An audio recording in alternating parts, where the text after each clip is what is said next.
প্রিয় একাদশ শ্রেণীর শিক্ষার্থী বন্ধুরা, হাতে মাত্র কয়েকটা দিন, তারপরেই অনুষ্ঠিত হতে চলেছে তোমাদের একাদশ শ্রেণীর বার্ষিক পরীক্ষা। আজকের এই ভিডিওর মধ্যে দিয়ে আমি তোমাদের অল্প কয়েকটি প্রশ্ন বলে দেব।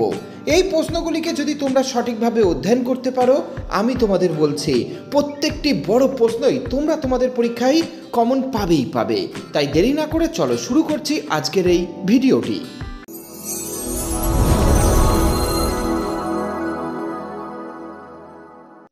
প্রথম অধ্যায়টির নাম রাজনৈতিক তত্ত্বের মূল ধারণা সমূহ।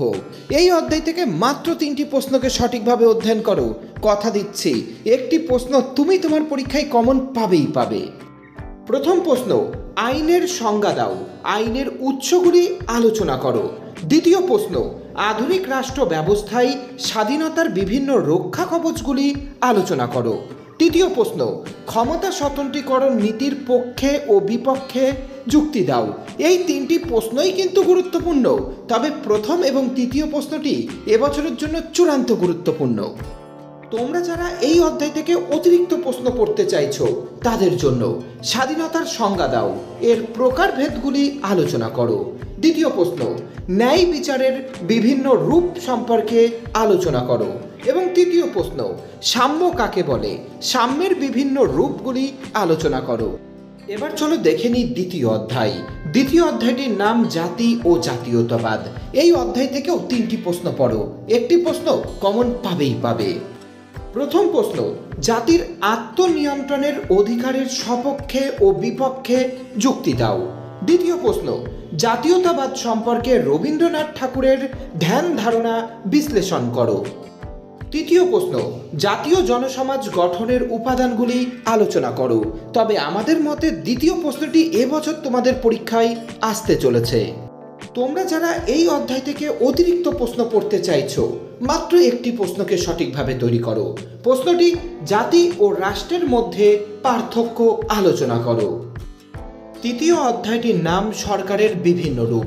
চলো দেখে নিই এই অধ্যায় থেকে কোন কোন প্রশ্ন এবছরের জন্য গুরুত্বপূর্ণ। প্রথম প্রশ্ন, গণতন্ত্রের সুবিধা ও অসুবিধাগুলি আলোচনা করো। প্রশ্নটি গুরুত্বপূর্ণ। দ্বিতীয় প্রশ্ন, কর্তৃত্বমূলক রাজনৈতিক ব্যবস্থার বৈশিষ্ট্যগুলি লেখো। তৃতীয় প্রশ্ন, ভারতীয় সংবিধানের যুক্তরাষ্ট্রীয় প্রকৃতি আলোচনা করো। প্রশ্নটি ঘুরিয়ে আসতে পারে, তুমি কি মনে করো ভারতের সংবিধান গঠনগত দিক থেকে যুক্তরাষ্ট্রীয় কিন্তু কার্যত এককেন্দ্রিক? আলোচনা করো। এবার চলো দেখে নিই চতুর্থ অধ্যায় তথা সম্মিলিত ভারতীয় রাষ্ট্রচিন্তা অধ্যায়ের গুরুত্বপূর্ণ প্রশ্নগুলিকে। প্রথম প্রশ্ন, গান্ধীজির অহিংস সত্যাগ্রহ ধারণাটি সম্পর্কে টিকা লেখো। দ্বিতীয় প্রশ্ন, স্বাধীনতা সম্পর্কে নেতাজির ধারণাটি ব্যাখ্যা করো। এই প্রশ্নটি তোমাদের বেশিরভাগ স্কুলেই আসতে চলেছে। তৃতীয় প্রশ্ন, স্বামী বিবেকানন্দের সামাজিক এবং রাজনৈতিক সংস্কার সাধনের বিষয়টি আলোচনা করো। প্রশ্নটি চূড়ান্ত গুরুত্বপূর্ণ।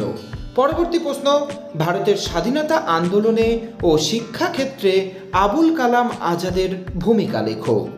এবার চলো দেখে নিই পঞ্চম অধ্যায় তথা মৌলিক অধিকারের গুরুত্বপূর্ণ প্রশ্নগুলিকে। প্রথম প্রশ্ন, মৌলিক অধিকার এবং নির্দেশমূলক নীতিসমূহের মধ্যে পার্থক্য লেখো। দ্বিতীয় প্রশ্ন, রাষ্ট্র পরিচালনার জন্য নির্দেশমূলক নীতিসমূহের গুরুত্ব আলোচনা করো। এই দুটি প্রশ্নই এবছরের জন্য চূড়ান্ত গুরুত্বপূর্ণ।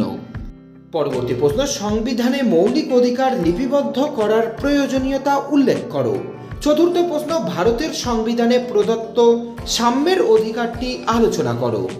এই অধ্যায় থেকে তোমরা যারা অতিরিক্ত প্রশ্ন পড়তে চাইছো তাদের জন্য মাত্র একটি প্রশ্ন, ভারতীয় নাগরিকদের মৌলিক কর্তব্যগুলির সংক্ষিপ্ত বর্ণনা দাও।